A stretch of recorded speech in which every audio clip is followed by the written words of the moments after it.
On January 6, 1996, the eastern United States operated under standard winter conditions.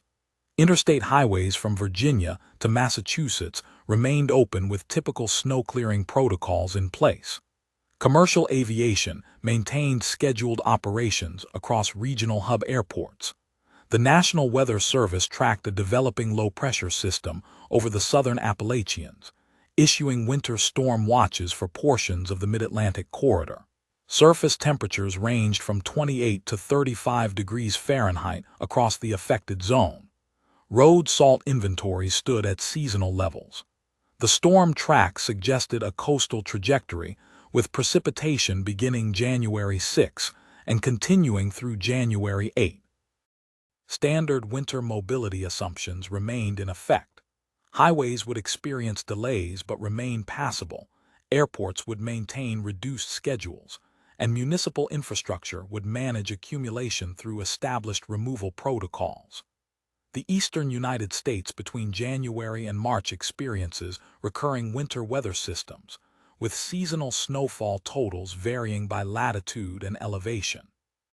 The Interstate 95 corridor from Richmond, Virginia, to Boston, Massachusetts, serves as the primary north-south transportation route for the region, carrying average daily traffic volumes exceeding 150,000 vehicles in metropolitan segments.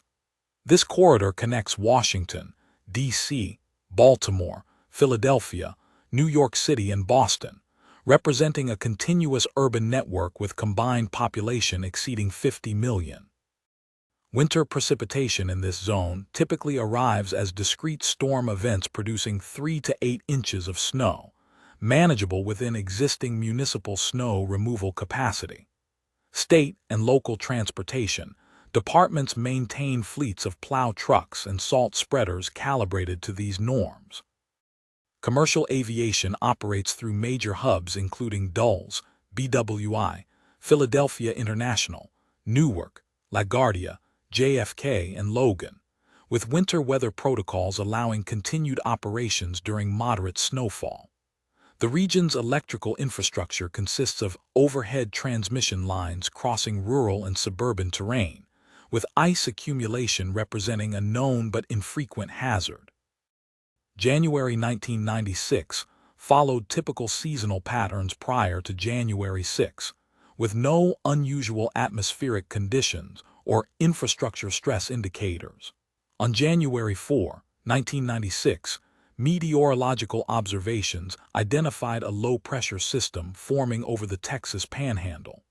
This system moved eastward, drawing moisture from the Gulf of Mexico, while encountering a stationary Arctic air mass positioned over the Ohio Valley and Mid-Atlantic states. By January 6, the low-pressure center tracked northeast along the Appalachian mountain chain, a pathway that positioned the system's precipitation shield directly over the densely populated eastern corridor. Surface temperatures across Virginia, Maryland, Pennsylvania, New Jersey, and New York ranged from 26 to 32 degrees Fahrenheit, placing the region within the critical zone for both snow and freezing rain. The storm's northern edge interacted with cold Canadian air, while its southern flank pulled warmer, moisture-laden air northward. This temperature gradient created a precipitation transition zone, where snow changed to sleet and freezing rain at varying elevations and latitudes. The low-pressure system intensified as it moved offshore on January 7, a process known as coastal cyclogenesis, which increased snowfall rates and wind speeds. Snowfall rates reached 2 to 3 inches per hour across portions of Virginia, West Virginia, Maryland, and Pennsylvania during peak intensity periods on January 7. The storm's slow forward speed extended the duration of heavy precipitation, with snowfall continuing for 24 to 36 hours in some locations. Snowfall measurements recorded by National Weather Service cooperative observers documented accumulations exceeding regional norms. Philadelphia received 30.7 inches, the city's largest recorded snowfall from a single storm. New York City's Central Park recorded 20.2 inches. Newark, New Jersey, measured 27.8 inches. Washington, D.C., accumulated 17.1 inches, while suburban locations in Montgomery and Prince George's counties in Maryland recorded 20 to 24 inches. Richmond, Virginia, received 8 to 12 inches combined with significant freezing rain. The precipitation fell continuously, preventing effective snow removal operations. Snow density varied with temperature fluctuations, with some areas experiencing wet, heavy snow exceeding 15% water content by weight. This increased load stress on structures and vegetation. Freezing rain accumulation occurred across a band from northern Virginia through central Pennsylvania, with ice thickness reaching 0.5 to 1 inches on exposed surfaces. Ice formation encased tree branches, power lines, and road surfaces, creating hazardous conditions distinct from snow alone. Wind gusts reached 40 to 50 miles per hour along coastal areas, producing blowing and drifting snow that created visibility restrictions below 1/4 mile and snowdrifts exceeding vehicle clearance heights on exposed highway sections. Interstate 95 experienced complete closure across multiple state segments beginning January 7. Virginia closed northbound and southbound lanes from Richmond to the Maryland border. Maryland shut down I-95 from the Virginia line through Baltimore. Pennsylvania closed the highway from the Maryland border through Philadelphia. New Jersey and New York implemented sequential closures as accumulation rates exceeded plowing capacity. Vehicles became immobilized in snow drifts on highway sections, blocking lanes and preventing emergency access. Tractor-trailer trucks jackknifed on grades, creating physical obstructions requiring specialized removal equipment. State police reported abandonment of thousands of vehicles along interstate corridors. Interstate 81, Interstate 83, Interstate 76, and other major regional routes experienced similar conditions. The Pennsylvania Turnpike closed entirely for the first time in its operational history. Commercial aviation ceased operations at all major regional airports. Philadelphia International canceled all flights on January 7 and 8. Newark, LaGuardia, JFK, and BWI airports suspended operations. Dulles International closed runways due to snow accumulation and visibility restrictions. Airlines canceled an estimated 3,000 flights across the affected region. Freight rail operations experienced delays due to snow and ice on tracks and switching equipment.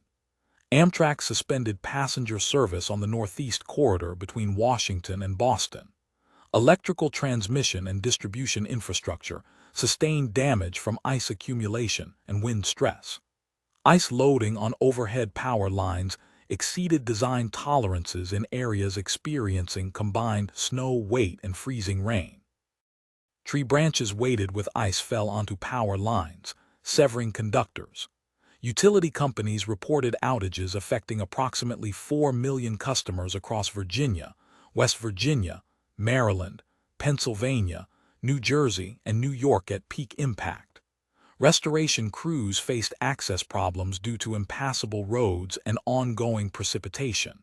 Some outages persisted for multiple days in rural areas. Electrical service interruption disabled water pumping stations, traffic signals, and communication systems. Telephone networks experienced overload conditions as call volume exceeded switching capacity.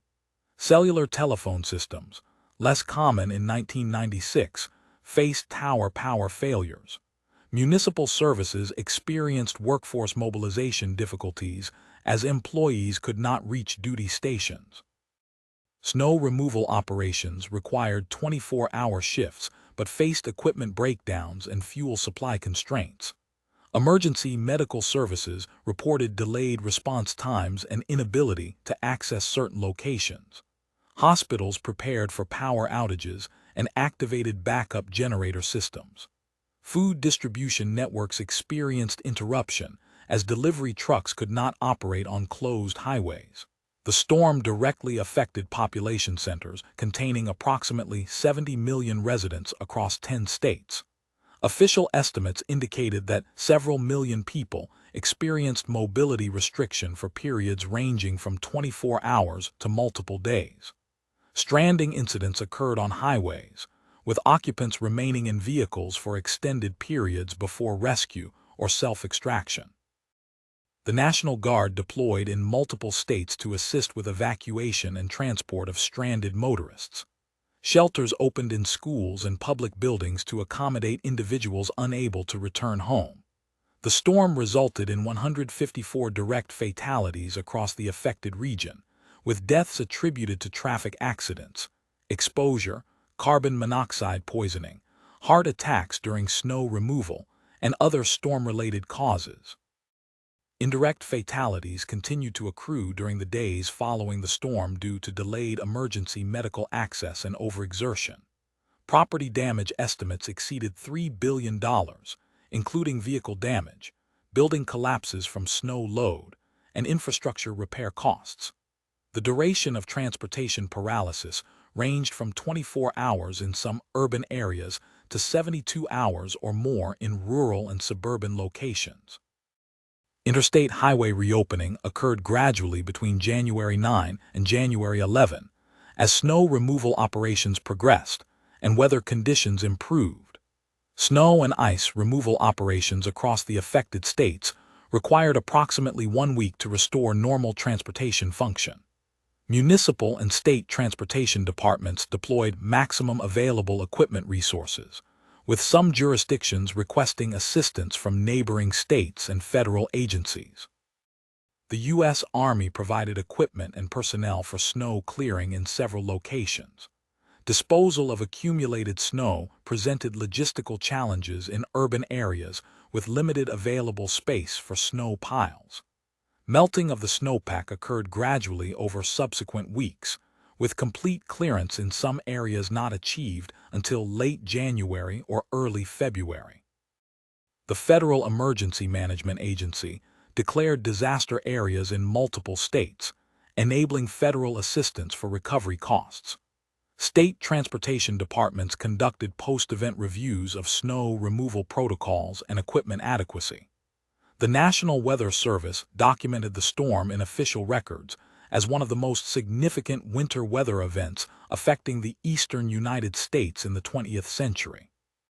Insurance industry analysis categorized the event as a major catastrophe, with claims processing extending over multiple months. Academic meteorological analysis examined the storm's development, track, and intensity as a case study in coastal cyclogenesis and winter precipitation processes. The event entered official climate records as the blizzard of 1996, or the 1996 North American blizzard, with snowfall totals at multiple locations ranking among the highest recorded for a single storm event.